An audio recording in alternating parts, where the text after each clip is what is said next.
How goes it, ladies and gentlemen? My name is Emmett, and as always, please do your own research. I'm but one talking head amongst a sea of many, and I'm looking at things from a 30,000 foot view. Now, real quick to kind of sort of get you up to speed, I felt like being creative today, so this is the video that you're going to get. But also, on top of that, I'm also catching up with the Dr. Disrespect return situation, in which case, you'll forgive me that for the rest of this video, if I mistake Dr. Disrespect with Dr. Diddler by any stretch, I personally think it's well deserved.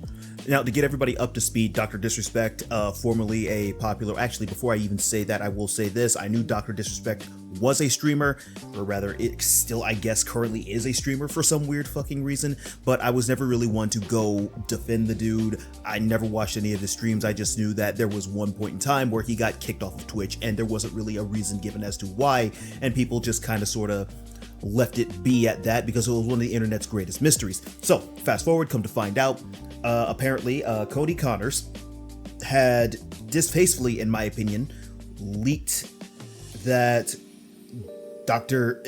Disrespect was messaging minors. The reason that I say it was tasteless is because he used it as a venue to get more people to hear his band. And my guesstimate is this: if you have to do that kind of tactic to get people to come see your band's probably not that good, bro. Sorry, it is what it is. I don't know what you want me to tell you. You shouldn't have to use that kind of gimmick. If you're good, people will find you naturally.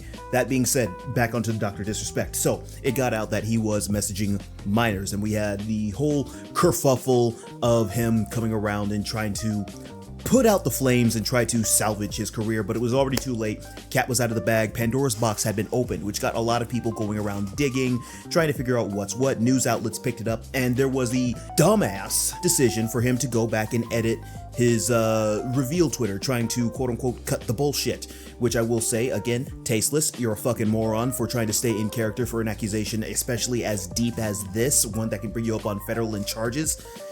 Of all the times for you to actually act like a damn professional, drop the character, you chose not to do that. So whatever the fuck happens to you is whatever the fuck happens to you, because ultimately, to me, what it says is that you do not care about the situation, when honestly you should, especially considering that your career was on the fucking line. But hey, that's just my opinion and I digress. But he goes out of his way to edit his twit longer, and he edits the word minor, specifically minor, out.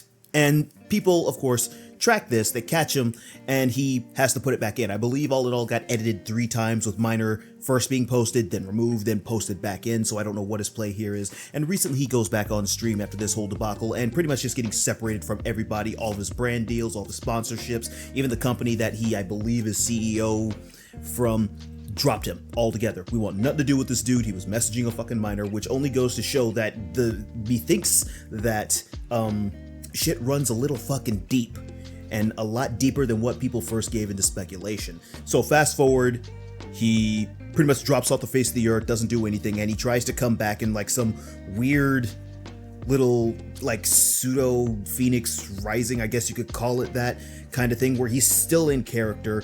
He's still trying to go on saying, I am the original doctor, and people are just going out of the way to call him Dr. Diddler at this point. It's my opinion that there's no coming back from that unless you can, very obviously, post evidence that this was not the case. Now, on his comeback stream, I did not watch the entirety of it. I watched the highlights of it because I honestly can't be fucked to sit down and just listen to this dude, at least not all of the way.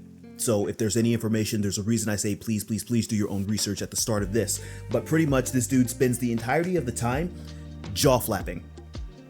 He's not really proving his case. He gave his side of the story, okay, that's great, but here's the problem that I and a lot of other people have. If this was a case that was sent through Twitch, obviously there had to be some kind of paper trail, correct?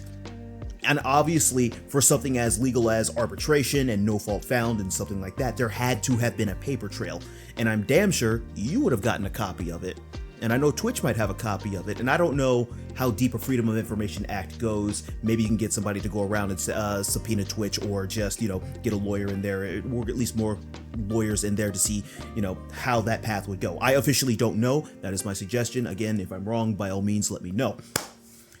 But all in all, during this whole situation, you are jaw flapping, you're providing zero evidence, while also trying to stand on whatever fucking business you have left and say that, oh, well, they have nothing on me, I was severely mistreated, and, well, they're awful people over there, they went through all these hoops to get rid of me, despite the fact that, you know, you were the fucking face of Twitch at the time, so I don't know why the fuck they would want to kill their golden cow, but hey, whatever. And he just goes on to say, it's just pretty much trying to victimize himself in this whole situation. Now, whether that's true or false, with all of that extra shit, I do not know, I do not care.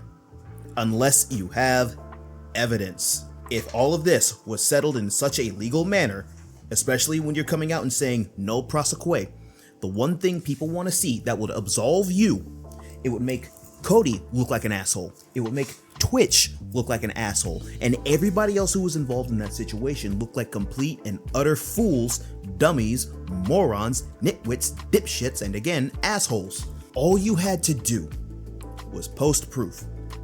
But instead, you spent God knows how much time jaw flapping, trying to stand on business that quite frankly doesn't exist. So Dr. Diddler, whatever you may try to do in the future, if you have one streaming, I honestly don't think you do because this is what you've been doing for the longest time, so you're probably coming back because this is all you know at this point. Just post proof. Literally, that's all you have to do. For anybody else who gets themselves in this situation, I know Quite had to post truth a while back when he was being accused of being an awful person. Keffels, well, actually, no, I can't even say Keffels did because Keffels is, in my personal opinion, an awful individual, but that's neither here nor there. But all you have to do is just post proof that that was not the case. You didn't message anybody. I don't want to hear legalese speak. I don't want to hear about how you're the big bad doc, or I don't want to hear about the fucking two-time. Show me and everybody else the documents. And don't, for the love of Christ, don't belittle anybody who requests for evidence, because that whole what are we in second grade line, yeah, doctor, keep in mind, you're the only one here who wishes they were in second grade. Everybody else is well past that. All right, we're trying to see people our own age. Anyway, guys, that's just about my time. Y'all stay safe. I know this is a little bit of a ranting video, but again, this is all you got. This actually came out a little bit longer than what I was expecting it to. Stay safe. Have a good one. I'm out.